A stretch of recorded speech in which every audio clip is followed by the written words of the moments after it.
তোমাদের সালোক সংশ্লেষের পদ্ধতি, এটা আমি আজকে শুরু করছি। সালোক সংশ্লেষ পদ্ধতি দুটো পর্যায় বা দশাতে ঘটে। একটি দশার নাম হচ্ছে দুটো দশা, এক হচ্ছে আলোক নির্ভর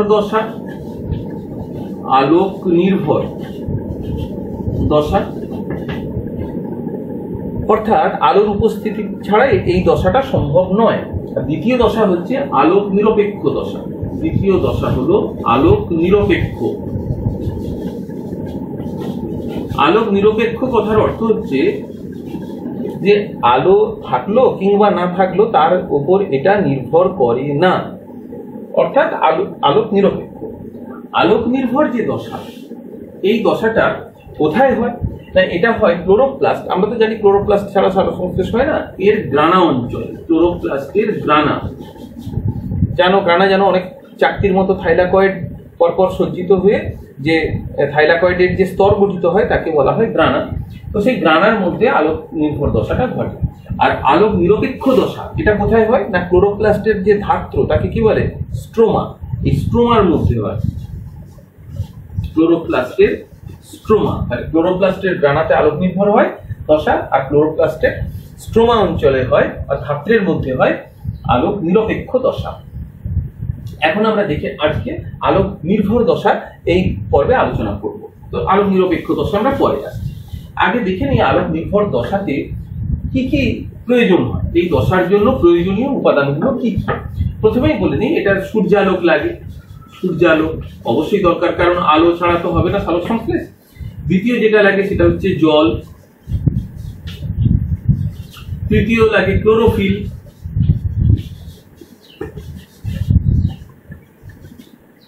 এই তিনটে হলো প্রধান উপাদান। এছাড়া লাগে NADP+ এবং ADP। NADP nicotinamide adenine dinucleotide phosphate. এতে একটি ধনাত্মক আধান বেশি আছে, মানে ইলেকট্রন কম আছে। আর ADP অর্থাৎ ADP অ্যাডিনোসিন ডাইফসফেট, ADP বা অ্যাডিনোসিন ডাইফসফেট। এগুলো হলো এটা প্রধান উপাদান, এগুলো অপ্রধান। কার্বন ডাই অক্সাইড কিন্তু লাগে না আলোক নির্ভর দশায়, এটা আলোক নিরপেক্ষ দশাতে কার্বন ডাই অক্সাইডের প্রয়োজন হয়। তাহলে আমরা উপাদানগুলো জানলাম। এখন আমরা জানি যে কোন সূর্যালোকের কোন তরঙ্গ দৈর্ঘ্যে সালোক সংশ্লেষ হয়, এটা কতদিন আমরা আলোচনা করেছি, যে নীল বেগুনি এবং কমলা লাল এই অংশ, এই তরঙ্গ দৈর্ঘ্যের যে আলো, এইগুলোতে সালোক সংশ্লেষ ভালো হয়। তো সালোক সংশ্লেষের পদ্ধতি আলোচনা করতে গেলে আমাদের একটা জিনিস জানতে হবে, সেটা হচ্ছে পিগমেন্ট সিস্টেম। এটা একটু আলোচনা করি। আলোক নির্ভর দশা পিগমেন্ট সিস্টেম বা ফটো সিস্টেম বলা হয়। রঞ্জক তন্ত্র, পিগমেন্ট সিস্টেম বা ফটো সিস্টেম বা আলোকতন্ত্র। উদ্ভিদের ক্লোরোপ্লাস্টে দুটো রঞ্জক তন্ত্র রয়েছে বা আলোকতন্ত্র রয়েছে। ব্যাপারটা এইরকম, অনেক chlorophyll A, chlorophyll B, carotene, xanthophyll একসঙ্গে মিলে একটা গোষ্ঠী দল তৈরি করে, তাদের বলা হয় রঞ্জক তন্ত্র। তাতে থাকে তাহলে এক একটা রঞ্জক তন্ত্রে থাকে chlorophyll A, chlorophyll B, carotene এবং জ্যান্থোফিল। এইসব রঞ্জকগুলো থেকে তৈরি করে একটা গোষ্ঠী বা দল, তাকে বলে রঞ্জক তন্ত্র। তো ক্লোরোপ্লাস্টের যে থাইলাকয়েড বা গ্রানা পর্দা রয়েছে, থাইলাকয়েডের পর্দা বা গ্রানার পর্দা যাই বলি না কেন, সেই পর্দার বাইরের দিকে রয়েছে একরকম রঞ্জক তন্ত্র আর ভেতরের দিকে রয়েছে আরেক রকমের রঞ্জক তন্ত্র। ক্লোরোপ্লাস্টের তাহলে দুটো পিগমেন্ট সিস্টেম বললাম, একটা হলো বাইরের দিকে রয়েছে সেটা হচ্ছে পিগমেন্ট সিস্টেম 1 বলা হয়, আর ভেতরের দিকে যেটা রয়েছে সেটা হলো পিগমেন্ট সিস্টেম 2। এখন এই যে দুটো রঞ্জক তন্ত্র রয়েছে, এই দুটো রঞ্জক তন্ত্রের কি থাকে সেটা বললাম। সংখ্যায় কত না, প্রায় 400টা করে এরকম chlorophyll A, B, carotene, xanthophyll মিলিয়ে একসঙ্গে থাকে রঞ্জক তন্ত্র। এবার এদের কাজ কি, এই একসঙ্গে যেগুলো রয়েছে, না এদের মধ্যে আমরা যদি ধরে নিই যে ধরো ক্লাসে তোমাদের একটা ক্লাসে 400 জন পড়ে, ধরা যাক 400 জন পড়ে, তাদের মধ্যে মনিটর একজন হয়, একজন মনিটর থাকে, সেই হেড। ঠিক সেই রকম সমস্ত এই যে রঞ্জকগুলো যদি ধরে নিই 400, তাহলে তার মধ্যে প্রধান একটা হয়, সে হচ্ছে ক্লোরোফিল এ। ক্লোরোফিল এ অন্য একটা ক্লোরোফিল এ অণু সাধারণত তারা প্রধান রঞ্জক হিসেবে কাজ করে, বা কয়েকজন অ্যাসিস্ট্যান্ট মনিটর মিলেও থাকে, তারা মিলেও কাজ করে। তো এইরকম আরো কিছু ক্লোরোফিল এও থাকে তার অ্যাসিস্ট্যান্ট হিসেবে, তারাও একসঙ্গে মিলে নেতৃত্ব দেয়। আর বাকিরা কি করে না, বাকিরা হচ্ছে সাহায্য করে অন্যান্য সদস্যরা।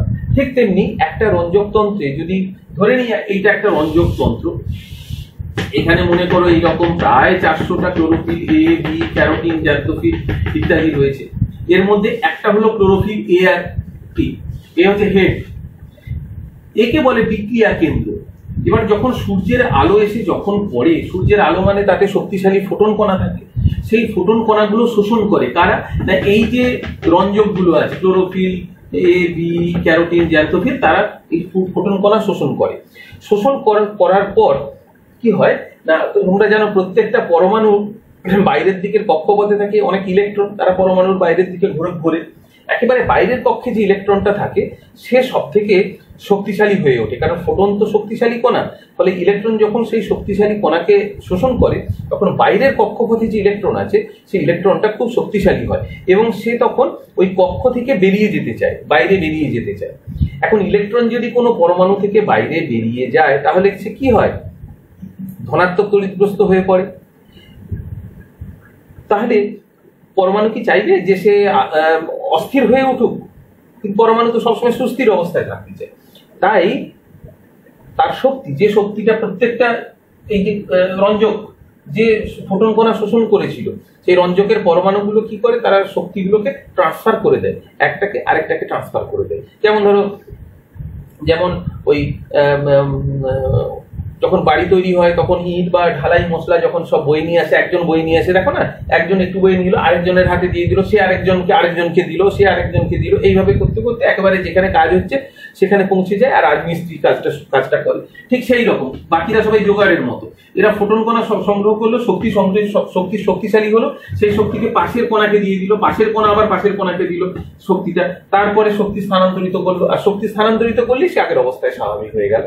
এইভাবে শক্তি স্থানান্তরিত হতে হতে শেষে ওই রাজমিস্ত্রির মতো সে হচ্ছে বিক্রিয়া কেন্দ্র, সেখানে এসে পৌঁছায়। তাহলে বিক্রিয়া কেন্দ্রের মধ্যে প্রচুর পরিমাণে শক্তি চলে আসে, এবং সে এত শক্তি আসে যে সে তার যে কক্ষপথের ইলেকট্রন, পরমাণুর কক্ষপথের ইলেকট্রন, বাইরের কক্ষপথের ইলেকট্রন, সে আর স্থির থাকতে পারে না, কক্ষচ্যুত হয়ে বাইরে বেরিয়ে যায়। কক্ষচ্যুত হয়ে বাইরে বেরিয়ে গেলে আধানগ্রস্ত হয়ে পড়ে, ধনাত্মক আধানগ্রস্ত হয়ে পড়ে এই বিক্রিয়া কেন্দ্রের পরমাণু। তাহলে বিক্রিয়া কেন্দ্রকে বলে রিঅ্যাকশন সেন্টার। এইবার একটু আগেই বললাম যে দুটো বিক্রিয়া কেন্দ্র আমরা দেখতে পাই, একটা হলো যেটা 700 তরঙ্গ দৈর্ঘ্যের আলোতে সক্রিয় হয়, 700 ন্যানোমিটার তরঙ্গ দৈর্ঘ্যের আলোতে সক্রিয় হয়, তাকে বলে পি। তার সেই রঞ্জক তন্ত্রকে বলা হয় PS1 বা ফটো সিস্টেম 1 বা পিগমেন্ট সিস্টেম 1, এই দেখো। আর তার কেন্দ্রে যে বিক্রিয়া কেন্দ্র যেটা আছে, মানে নেতা আমরা ধরে নিতে পারি, সেটা যেহেতু 700 ন্যানোমিটার তরঙ্গ দৈর্ঘ্যের আলোতে সক্রিয় হয়, তাই তাকে বলা হয় P700, মানে ফটোকেমিক্যাল রিঅ্যাকশন সেন্টার বা আলোক বিক্রিয়া কেন্দ্র 700। ঠিক একইভাবে আরেকটা রঞ্জক তন্ত্রও আছে PS2, তারও এরকম একই রকম, কিন্তু তার যে নেতা মানে বিক্রিয়া কেন্দ্র সে 680 ন্যানোমিটার তরঙ্গ দৈর্ঘ্যের আলোতে সক্রিয় হয়। তাহলে দুটো বিক্রিয়া কেন্দ্র PS1 PS2 এটা ক্লোরোপ্লাস্টের থাইলাকয়েডের যে পর্দা বা গ্রানার পর্দাতে অবস্থান করছে। PS1 যার বিক্রিয়া কেন্দ্র P700, PS2 যার বিক্রিয়া কেন্দ্র P680। এইটুকু নিশ্চয়ই পিগমেন্ট সিস্টেমটা বুঝতে পারলে। এইবার এই যে দুটো পিগমেন্ট সিস্টেমের কথা বা ফটো সিস্টেমের কথা বললাম, এইটা মাথায় রেখেই আমরা পুরো প্রক্রিয়াটা আলোচনা করব। এবার সালোক সংশ্লেষের যে দশা, মানে এই আলোক নির্ভর দশা, এই আলোক নির্ভর দশা একটা এটা তার আগে একটু বলে নিই যে ব্ল্যাকম্যান নামক ব্যক্তি 1905 সালে তিনি দুটো দশা শনাক্ত করেন, আলোক নির্ভর দশা এবং আলোক নিরপেক্ষ দশা। অনেক সময় আলোক নিরপেক্ষ দশাকে অন্ধকার দশা বলে থাকেন। তো এই যে আলোক নির্ভর দশা, তার যার ঘটনাগুলো ঘটে আলোক নির্ভর দশায়, তাকে একটি চিত্রের সাহায্যে উপস্থাপন করেন দুজন বিজ্ঞানী। তাদের বলা হয় হিল, তাদের নাম হলো হিল এবং বেন্ডাল। তো হিল আর বেন্ডাল যে একটি চিত্রের সাহায্যে পুরো আলোক নির্ভর দশার বিক্রিয়াগুলোকে উপস্থাপন করেন, সেটা ইংরেজি জেডের মতো দেখতে বলে, অনেকটা এই যে জেড আকৃতি বলে জেড প্রকল্প বলা হয়। অর্থাৎ জেড প্রকল্পের সাহায্যে আলোক নির্ভর দশাটাকে আমরা দেখাতে পারি। এই যে দশা, ওই দশাগুলোকে আমরা 5টা দশাতে ভাগ করব। প্রথম দশা হচ্ছে ক্লোরোফিল সক্রিয়করণ। ক্লোরোফিল সক্রিয়করণ। প্রথমে আমরা এখান থেকে শুরু করি। এই যে দেখো সূর্যালোক এসে পড়লো বিক্রিয়া কেন্দ্রে পড়লে এখানে ধরো প্রায় 400 chlorophyll, A B R carotene xanthophyll আছে, তারা ফোটন শোষণ করলো, ফোটন কণা শোষণ করে শক্তিশালী হলো, সেই শক্তিকে সব শক্তি স্থানান্তরিত করে দিল বিক্রিয়া কেন্দ্র P700-তে। তাহলে এখান থেকে ইলেকট্রন নির্গত হবে, কারণ ও শক্তি ধরে রাখতে পারবে না, বাইরের কক্ষপথের ইলেকট্রন বাইরে বেরিয়ে যাবে। এই যে ইলেকট্রন বেরিয়ে গেল, এই ইলেকট্রনটাকে ক্লোরোপ্লাস্টের পর্দায় অবস্থিত, মানে থাইলাকয়েডের পর্দায় অবস্থিত ইলেকট্রন গ্রাহক রয়েছে, সেগুলোর নাম তোমাদের এখন জানার দরকার নেই, শুধু গ্রাহক কথাটাই বলে রাখছি, এদের নামও আছে কিন্তু সেগুলো দিচ্ছি না। ইলেকট্রন গ্রাহক এই ইলেকট্রনটাকে গ্রহণ করে, দেখো দুটো ইলেকট্রন বেরিয়ে গেল, ইলেকট্রনকে গ্রহণ করবে। তারপর সে সেই ইলেকট্রনকে স্থানান্তরিত করে দিল কোথায়, না ইলেকট্রন বাহকের কাছে। ইলেকট্রনকে যারা বয়ে নিয়ে যায় এমন কিছু যৌগ আছে, তাকে ইলেকট্রন স্থানান্তরিত করলো। তারপর সেই ইলেকট্রন স্থানান্তরিত হয়ে কোথায় এলো সেটা পরে বলছি। যখন এখান থেকে ইলেকট্রনটা বেরিয়ে গেল, তাহলে দেখতে পাচ্ছ এখানে ইলেকট্রন শূন্যতা মানে পজিটিভ চার্জ হয়ে গেছে, কিন্তু তার মানে অস্থির হয়ে উঠবে, আধানগ্রস্ত হয়ে গেছে, পরমাণু অস্থির হয়ে গেছে। এই অস্থিরতা কিন্তু থাকে না, কেন না ঠিক P(S2) এও সূর্যালোকের ফোটন কণা শোষণ করে অনুরূপভাবে সমস্ত শক্তি স্থানান্তরিত করে দেয় বিক্রিয়া কেন্দ্রে, যাকে বলা হয় P680। এই প্রচুর শক্তিশালী হয় P680। এখান থেকে বহির্কক্ষপথের ইলেকট্রন বেরিয়ে যায়, এই দুটো ইলেকট্রন, সেই ইলেকট্রনকে কে গ্রহণ করে, না ইলেকট্রন গ্রাহক। আর তারপর ইলেকট্রন বিভিন্ন বাহক আছে, সেই বাহক সেই ইলেকট্রনটাকে বয়ে নিয়ে এসে কোথায় দিয়ে দেয়, না এই যে P700, এখান থেকে ইলেকট্রন বেরিয়ে গেছিল, সেই দুটো ইলেকট্রন দিয়ে দিল, সাপ্লাই করে দিল। P680 দুটো ইলেকট্রন একে দিয়ে দিলে কি হলো, এর যে চার্জ হয়ে গেছিল দুটো ইলেকট্রন বেরিয়ে যাওয়ার জন্য, সেটা নিউট্রালাইজ হয়ে গেল, প্রশমিত হয়ে গেল, তাহলে এর ইলেকট্রনের আর ঘাটতি রইল না।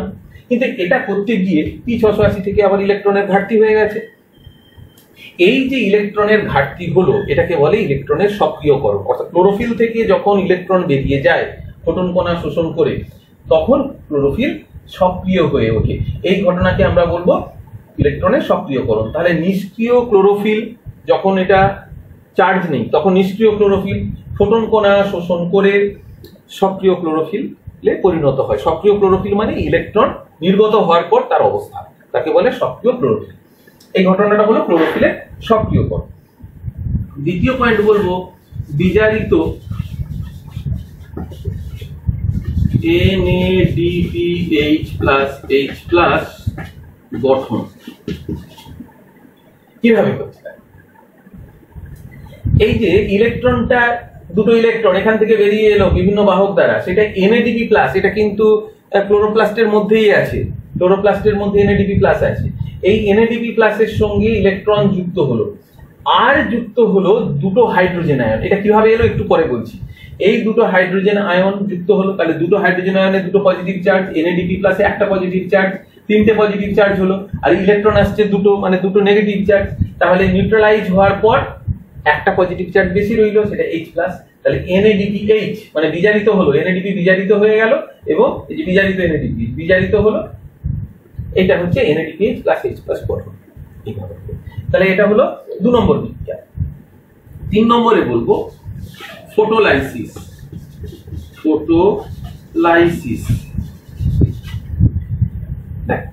এই যে সক্রিয় P680 ইলেকট্রন বেরিয়ে যাওয়ার পর, এ তো স্বাভাবিক অবস্থায় নেই, এর ইলেকট্রন বেরিয়ে গেছে, তাহলে এ কিভাবে স্বাভাবিক হবে? এর সক্রিয় হয়ে রয়েছে, খুব উত্তেজিত বা সক্রিয়। এ কি করে জল অণু, এই যে জল অণুকে ভেঙে দেয়। কিসে ভাঙে? টুয়াইস OH আর টুয়াইস H+, অর্থাৎ হাইড্রোজেন আয়ন ও হাইড্রক্সিল আয়নে ভেঙে দেয়। এই যে জল অণু ভেঙে দিল, একেই বলা হয় ফটোলাইসিস। বিজ্ঞানী রবিন হিল এটা আবিষ্কার করেন বলে একে হিল বিক্রিয়াও বলা হয়। অর্থাৎ জল ভেঙে এই হাইড্রোজেন আয়ন ও হাইড্রক্সিল আয়ন উৎপন্ন হওয়া একে বলা হয় হিল বিক্রিয়া, বিজ্ঞানী রবিন হিলের নামানুসারে। ফটোলাইসিস, আলোর উপস্থিতিতে লাইসিস মানে ভাঙন, ফটো মানে আলো, লাইসিস মানে ভাঙন। তাহলে জলের ভাঙন কি উৎপন্ন হয় না হাইড্রক্সিল আয়ন আর হাইড্রোজেন আয়ন। এই যে হাইড্রোজেন আয়ন সেইটাই কিন্তু NADP এর সঙ্গে এসে যুক্ত হয়। বোঝা গেল? তাহলে এটা হচ্ছে ফটোলাইসিস হলো। 4 নম্বর এবার বলবো অক্সিজেন নির্গমন।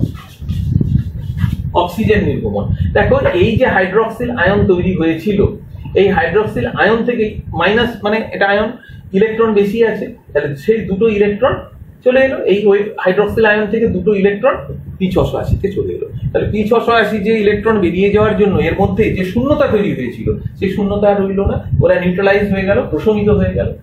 আর এদিকে দুটো ইলেকট্রন চলে আসার ফলে এটা আর মূলক রইল না, এটা হাইড্রক্সিল আয়ন রইল না, এটা মূলকে OH হাইড্রক্সিল নিস্তড়িত হয়ে গেল, OH এটা নিস্তড়িত। এইবার এই যে OH নিস্তড়িত মূলকে পরিণত হলো, নিস্তড়িত হলো। এখান থেকে দুটো OH আমরা ব্যালেন্স করলেই এটা পাবে, এটা 4H হলে 2H2O প্লাস O2 হয়। এটা যেহেতু 2OH লিখেছি তাই H2O প্লাস হাফ O2 আমি লিখলাম। এটা 4OH করলে ওটা 2 অণু জল আর 1 অণু অক্সিজেন হবে। তাহলে এইভাবে হাইড্রক্সিল থেকে অক্সিজেন আর জল নির্গত হলো হাইড্রক্সিল মূলক থেকে। তাহলে অক্সিজেন নির্গমন, এই যে অক্সিজেন নির্গত হয়ে গেল সালোক সংশ্লেষে, তার উৎস জল, কতদিন বলেছি জল থেকেই তৈরি হলো অক্সিজেন। আর শেষ 5 নম্বর হলো ফটোফসফোরাইলেশন। ফটো মানে আলো, তার আলোর উপস্থিতিতে ফটোফসফোরাইলেশন। ফসফোরাইলেশনের বাংলা হচ্ছে ফসফরিক ভবন। সোজা কথায় ADP থেকে ATP উৎপাদন। তো এই যে ইলেকট্রনটা আসছে এটা খুব শক্তিশালী ইলেকট্রন, এই শক্তিশালী ইলেকট্রন যদি এখানে আসে তাহলে কি হবে, আবার সঙ্গে সঙ্গে ইলেকট্রন বেরিয়ে যাবে, শক্তিশালী। এই শক্তিশালী ইলেকট্রন আস্তে আস্তে কি করে শক্তি ত্যাগ করে। এই যে P680 থেকে যে ইলেকট্রনটা আসছিল বিভিন্ন বাহকের দ্বারা P700 থেকে, সে পথিমধ্যে কি করে ইলেকট্রন যখন বাহকগুলো বয়ে নিয়ে আসে সেই সময় তার ইলেকট্রনের মধ্যে থাকা যে শক্তি, সেই শক্তি ত্যাগ করে। সেই শক্তি কার সঙ্গে যুক্ত হয় না ADP মানে অ্যাডিনোসিন ডাইফসফেট আর PI মানে অজৈব ফসফেট, ইনঅর্গানিক ফসফেট, এই অর্থে PI লেখা হয়। অজৈব ফসফেট আর ADP এর সঙ্গে এই ইলেকট্রনের ছেড়ে দেওয়ার শক্তি যুক্ত হয়, যুক্ত হয়ে তৈরি হয় ATP অ্যাডিনোসিন ট্রাইফসফেট। তাহলে ডাই মানে 2, তার সঙ্গে একটা ফসফেট আরো যুক্ত হয় মানে 3, তাহলে 3টে ফসফেট যুক্ত অ্যাডিনোসিন ট্রাইফসফেট। এটা অত্যন্ত শক্তিশালী এবং একে বলা হয় এনার্জি কারেন্সি, এই জন্য বলে এনার্জি কারেন্সি, অত্যন্ত শক্তিশালী এটিপি। তাহলে এই ঘটনাকে বলা হয় ফটোফসফোরাইলেশন। তাহলে এই পুরো আলোক দশা এই যে 5টা পর্যায়ে ঘটে। এখানে একটা জিনিস তোমাদের লক্ষণীয় যে এই যে ইলেকট্রনটা যেটা P700 থেকে বেরোলো সেটা কি আর কখনো P700 ফিরে আসছে না, এটা তো NADP-র সঙ্গে যুক্ত হয়ে যাচ্ছে। আর P680 থেকে যে ইলেকট্রনটা বেরোলো সে কি কখনো আর P680 তে ফিরে আসে না, সেটা P700 তে চলে যায়। তাহলে যেখান থেকে ইলেকট্রন যে বিক্রিয়া কেন্দ্র থেকে বেরিয়ে যায় সেটা আর কখনো ফিরে আসে না সেখানে।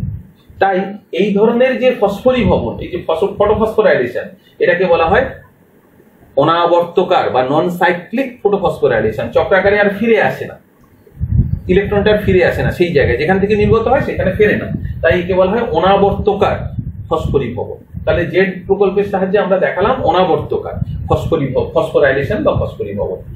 যদি এই নির্গত ইলেকট্রন আবার ফিরে আসতো সেই জায়গায়, যদি আবার ফিরে আসতো সেই জায়গায়, তাহলে তাকে বলতাম আমরা আবর্তকার ফসফরিভবন। সবুজ উদ্ভিদে আবর্তকার ফসফরিভবন অধিকাংশ সময় দেখা যায় না, আবর্তকার বেশি সবসময় অনাবর্তকার হয়। খুব ব্যতিক্রমী কিছু ক্ষেত্র আছে, সেই সব জায়গাতে আবর্তকার হয়, বা যেসব সালোক সংশ্লেষে অক্সিজেন উৎপন্ন হয় না সেই সব সালোক সংশ্লেষে অ্যানক্সিজেনিক ফটোসিনথেসিস বলা হয়, বা অক্সিজেন উৎপন্ন হয় না সেই সব ক্ষেত্রে সালোক সংশ্লেষে আবর্তকার দেখা যায়। কিছু ব্যাকটেরিয়ার ক্ষেত্রেও এরকম হয়।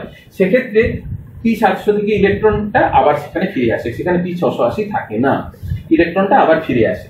সেক্ষেত্রে এটিপি তৈরি হয় অবশ্য, কিন্তু তাতে কিন্তু বেশি এটিপি তৈরি হয়।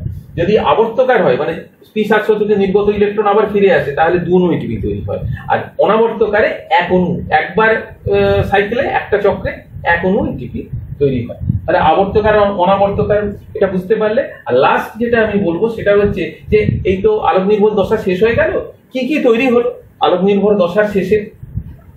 কি কি জিনিস? 4টে জিনিস তৈরি হয়েছে, লক্ষ্য করো। NADPH+H+ এটা তৈরি হয়েছে, এটিপি তৈরি হয়েছে, জল আর অক্সিজেন তৈরি হয়েছে।